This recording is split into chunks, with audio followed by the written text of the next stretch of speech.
দত্তপুকুর কাশিমপুরের এক দাদা হঠাৎ ফোন করে জানালেন তার স্কুটির হ্যান্ডেলের ভেতরে নাকি একটা সাপের বাচ্চা ঢুকে গেছে।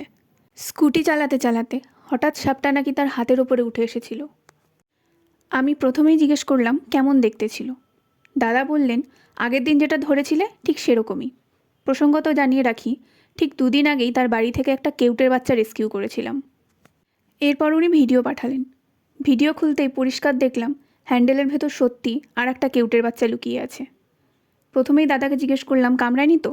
উনি বললেন, না, কোনো ক্ষতি হয়নি। আমি তাকে নিরাপদ দূরত্বে থাকতে বললাম এবং স্কুটিটা নজরে রাখতে বললাম। তারপর রেস্কিউ ইকুইপমেন্ট নিয়ে তৎক্ষণাৎ বেরিয়ে পড়লাম। যেতে যেতে মনে হচ্ছিল আজ একটা বড় দুর্ঘটনা থেকে সত্যি বেঁচে গেছে মানুষটা।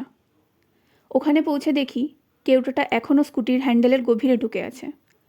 হুক দিয়ে পৌঁছানো সম্ভব নয়। কাঠি জাতীয় কিছু দিয়ে নেড়েচেড়ে দেখলাম, কিন্তু কোনো লাভ হলো না।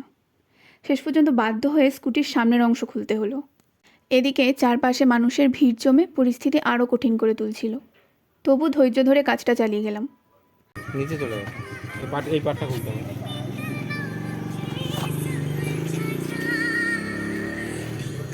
অনেকক্ষণ পর সাপটা নিজে থেকেই বেরিয়ে আসার চেষ্টা করছিল। আমি ওকে একদম উত্ত্যক্ত না করে শান্তভাবে বেরিয়ে আসতে দিলাম। ও নিরাপদ অনুভব করে যখন বেরোলো, তখন স্নেক হুক দিয়ে ধীরে ধীরে ওকে তুলে বোতলে ঢুকিয়ে নিলাম।